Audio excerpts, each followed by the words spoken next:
Good morning, good morning, good morning, good morning again mga kalapatids, katropa at ka-rider. It's me again, you're the only one time Max TV here in Puerto Princesa, Palawan. Yan, so for today's video mga kalapatids is meron tayo ngayon dito, timba na may halong sabon and then mayroong halong sunrocks. Tapos meron din tayo ditong basahan mga kalapatids. Ayan, yun na nga mga kalapatids, no? Alam nyo na kung anong gagawin ko.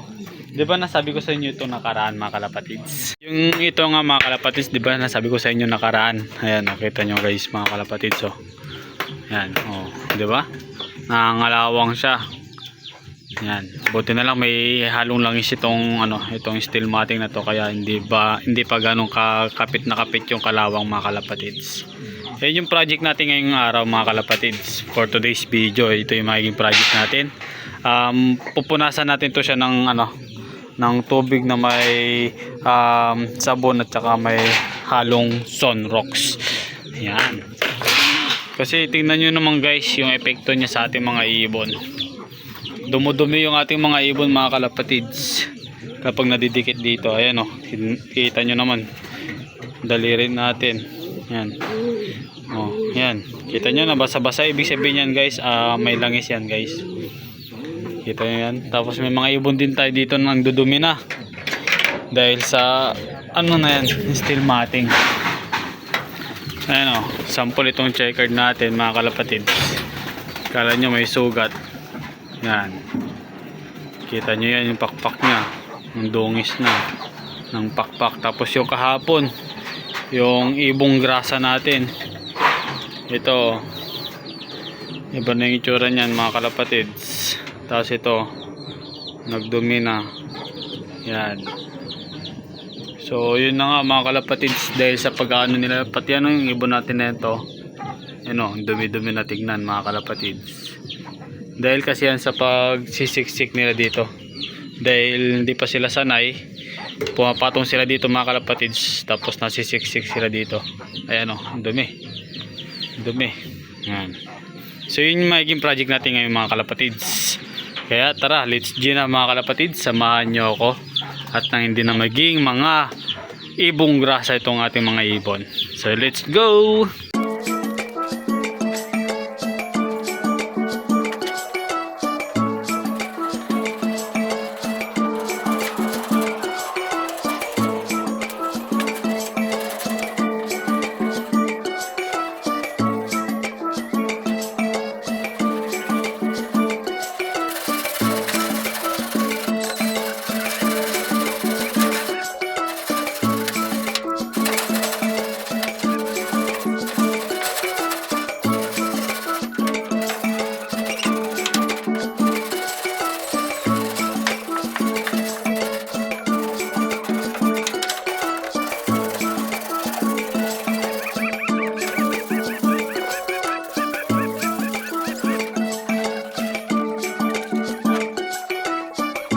So ito na nga guys, no. So kahingal din pala pag brush.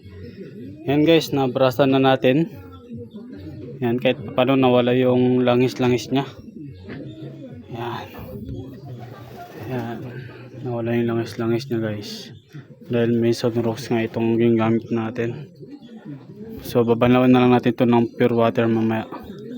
No, pure water naman yung ibabanlaw natin dito guys. Yan.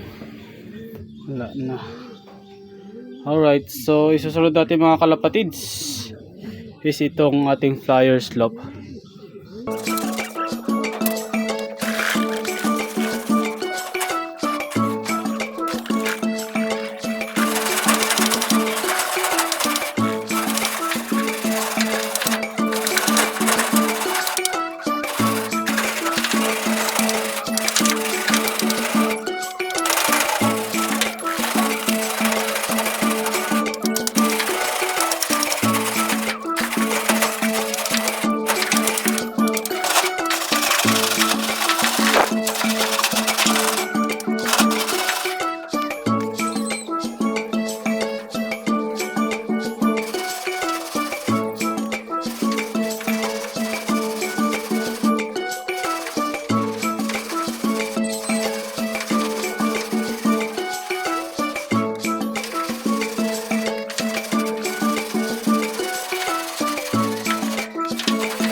what's up guys? We are back again. Ayan, so medyo ano na rin tayo. Tapos na rin natin to guys. Malinisan maski yung sahig.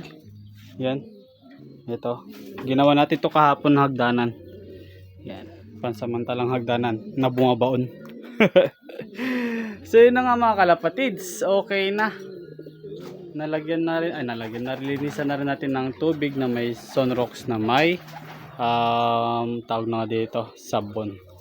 So habang habang naglilinis nga ako dito mga kalapatids, no, so gumawa rin si uncle ng table dito. Ayan o, table. So shout out kay uncle. Habang naglilinis ako, ito naman yung ganyang ginagawa, table, pangkapihan daw mga kalapatids. Boss Idol Gerardo Soto, oh, pangkapihan daw sabi ni uncle, oh. Talagang gumawa pa siya ng pangkapihan, oh. So yun na nga mga kalapatids, no.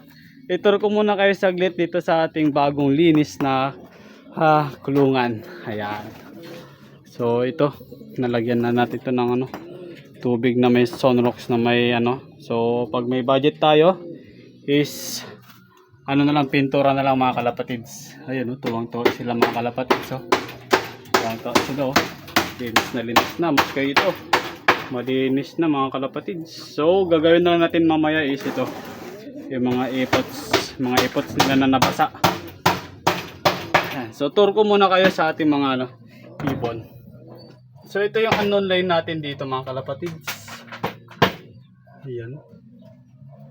So dito naman sa baba, yung anak ng kuyo finisher natin na apo mismo ng two-time champ natin dito sa south. Pares niya yung yung Taiwan. May nakay sila mga kalapatids. So walang sawang pagtutur. Ilang beses ko na ba kayo na-tour dito mga kalapatids, no? So dito naman si Baldado. Ito si Baldado. Yan si Baldado mga kalapatids, oh. Tapos yung asawa niya na ibon ni Idol J. Morales ng Port Barton, San Vicente, Palawan. Subukan natin yan sa paglinapakan. Sana mangitlog na. Dito naman yung mga natin. Ayan, oh, Bayo Pigeon line mga kalapatid. Si Baldado, Trenton yun. Galing Bayo Pigeon yung mga magulang. Ayan, ito naman BDB mga kalapatids. Bali ito is tita ng two-time champ natin. Yan, tita yata o pamangkin o pinsan, ganun. Kalimutan ko na mga kalapatids. Ayan, so yun lang mga kalapatids, no. Na-tour ko naman kayo nakaraan dito sa ating flyer slope. Ayan, konting pasilip ko lang mga kalapatids sa flyer slope. Ayan, konting pasilip lang natin. Ayan. So yun na nga mga kalapatids. Ayan, o. So big shoutout again sa Bayo Pigeon Bio Research, kay Boss Idol Allen Lee, Bekenemen, mga ninongs foreigner. Bekenemen. So yun na nga mga kalapatids. Thank you for watching, no. So thank you for watching mga kalapatids sa ating paglilinis mga kalapatids ng ating loft. Mumunting loft mga kalapatids. Ayan, kahit pa paano napaka aliwalas na tignan mga kalapatids, no. So yun lang mga kalapatids, thank you for watching. This is your only one Timax TV here in Puerto Princesa, Palawan, na nagsasabing God bless you all, love you all, and happy play all. So big shout out PFCO. Bye. Pumasok agad yung bantay mga kalapatids. So big shout out again sa PFCO and din sa lahat ng ating mga clubs dito sa Palawan mga kalapatids, no. So sa mga sulok ng Palawan, north or south man kayo mga kalapatids, big shout out sa inyo. Babush.